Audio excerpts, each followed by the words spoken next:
السلام عليكم ورحمة الله وبركاته. ازيكم عاملين ايه؟ يا رب دايما تكونوا بألف خير وانا سعادة يا رب العالمين. جايه لكم النهارده بفيديو جديد. كان في حد في الكومنتات طلب مني روتين شعر البنات، فانا قلت اصوره لكم بقى على السريع كده. طلعت اصوره لكم في البلكونه والهوا والجو اللطيف ده والشمس والنور. اول حاجه بقى بدات اوريكم شعر الرنين من غير ما اعمل فيه اي حاجه النهارده خالص، وانه قد ايه ناشف جدا وجاف بطريقه صعبه. بدات بقى ان انا اجيب الفرشه بتاعتي ودي وريتها لكم كده، ووريتكم السنان بتاعتها عشان لو هتحبوا تشتروا زيها. مش غاليه خالص وبتغنيني كمان عن المشط، لان اسنانها طويله بتوصل لفروه الراس، فحلوه جدا وبحبها.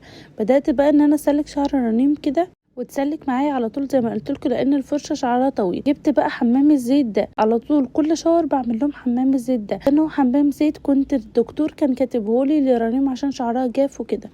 بس هو عبارة عن جوز هند، زيت جوز هند وفيه شوية زيوت تانية كده، وده بيبقى شكله بقى. حبيت بقى ان انا اوريهولكوا كده وتعرفوا ان هو بيبقى تقيل.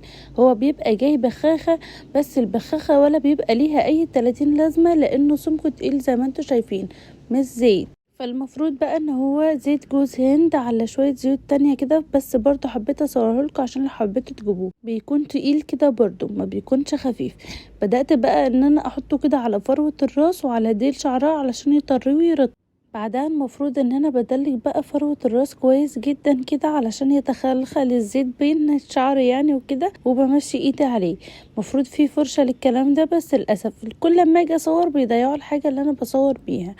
حطيت بقى كده شوية كمان علشان خاطر ارطب الديل كويس جدا من تحت. مجرد بس ما بحط الزيت هيكون المنظر زي ما انتوا شايفينه دلوقتي. فضلت بقى ادلكلها في شعرها كده بايديا، وهي عماله تقولي انا هنام منك كده يا ماما، انا عايزه انام. قلت لها طب استني بس اما نخلص الفيديو وبعدين نامي. بعد بقى ما بعمله كده بمشي الفرشه فيه برضو وبقعد اسويه وبربطه، بس مش بربطه قوي. وهنا رنيم حبت توريكم البونيه الجديد، البونيه 19 تقريبا كده، لان كل البونيهات يا بتضيع يا بيقطعوها يا بياخدوها في اللعب اصلا.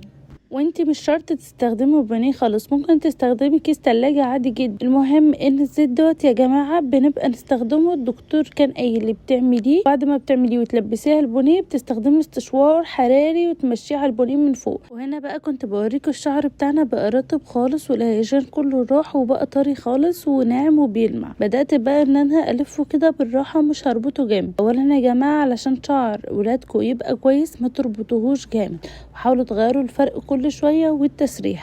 جبت البونيه بتاعي بقى كده وبعدين لبسته الرنيم، ومش هعرف اعمل استشوار لانهم وقعوا الاستشوار بتاعي وكسروه. فاحنا هنسيبها حوالي من ساعة كده لساعتين بالكتير قوي لما احس ان الزيت شرب الشعر. بعد ساعة بقى دخلنا كده علشان نغسل شعر الرنيم. هو ده الشامبو اللي انا بغسل بيه شعرها، وبرده بزيت جوز الهند. وبشكر المقاطعة اللي عرفتني عليه لانه حقيقي اجمل شامبو، بيرطب اصلا لوحده. بدأت اوريكم شعر الرنيم بقى وانا بفكه كده، قلت لازم اصور لكم اللحظة دي، النعومة واللمعة دي من خلال الزيت. بدأت بقى ان انا اغسل لها شعرها كده، بس للأسف ما كنتش عارفة اصور، والستاند ما كانش هينفع يجي يصور اللقطة دي بصراحة.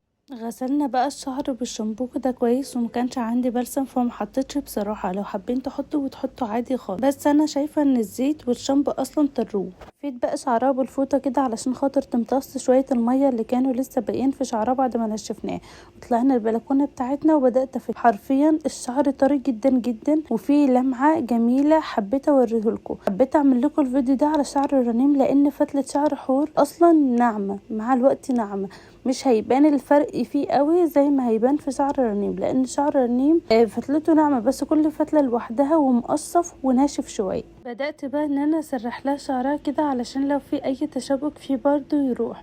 وبسرح الشعر من تحت لفوق، يعني ببدأ باللي تحت الاول وبعدين ببدأ باللي فوق، علشان لو في اي تشابك ناحية تحت اسلكه الاول وبعدين اطلع على فوق، فما يبقاش يقع شعر كتير وكده. ابدأوا الشعر من تحت لفوق. سرحت لها بقى كده، وانا ما بحبش احط اي كريمات على الشعر طول ما هي مبلولة، يعني هي دي عادة فيا، واكتشفت بعد كده ان هي عادة كويسة. بستنى لما الشعر ينشف خالص بعدين ان انا احط الكريم. وطبعا علشان خاطر حابة اوريكم النتيجة في نفس الفيديو، فكان لازم استخدم استشوار، وانا زي ما قلت لكم ان الاستشوار بتاعي اتحرق. سرحنا شعر الرنين بقى كده، وبعدين قمت اوريكم بقى اللمعة اللي لسه فيه والطراوة بتاعته بعد ما سلكناه برضو، وان شكله جميل جدا. وبدأت بقى ان انا استخدم الكريم ده بتاعي البالمرز الاصفر ده اللي هو مغذي الشعر، علشان خاطر بينيم الهيشان اللي في شعرهم وبيطريه برضو في نفس الوقت. وهنا كنت بقولكم ان انا ما بحبش استخدمه على الشعر وهو مبلول، فالاستشوار مش موجود، فهستخدم الفرشة استشوار في تنشيف الشعر، بس مش هستخدمها كاستشوار للشعر، لا انا هستخدمها ان انا انشف الشعر مش اكتر، علشان يبان لكم كل حاجة على الطبيعة. بعدين شغلتها بقى كده وبدأت امشي على الشعر كله بسرعة بحيث ان انا انشفه بس. وبعد ما بنشف الشعر بتاعي بلف لفة عادية، كحكة عادية خالص، علشان خاطر ما يتضايقوش. المفروض ان انا ببقى الفلهم ساعات كده الكحكة اللي هي قدام دي عشان تنشط الدورة الدموية بتاعت شعرهم، بس انا لفتولها كحكة لان حسيت ان هي زهقت وكلام من ده. خلصنا بقى السشوار بتاعنا كده، وبعدين وريتكم بقى ان الشعر نشفته خالص وفي التجعيدة بتاعته لسه ما استشورتوش، انا يا دوب نشفته بس بالفرشة مش اكتر. سرحت لكم بقى بالفرشة كده ووريتكم ان هو بيتفرد بالفرشة بتاعة الايد، انما التجعيدة بتاعته لسه موجودة عادي خالص. بلاش تستشوار الشعر، يعني هاتوا استشوار لو عندكم ونشفوه، ما عندكوش تسيبوا الشعر ينشف بطبيعته، بعدين سرحوه كويس خالص وحطوا عليه الكريم. جبت الكريم بتاعي بقى، وبعدين باخد منه حته صغيره خالص ادعكها كده، وبعدين امشيها على الشعر كله من فوق، بتنيم التقصفات اللي في الشعر وبتطريه. وبس كده يكون الفيديو بتاعنا النهارده خلص والروتين بتاعنا النهارده خلص.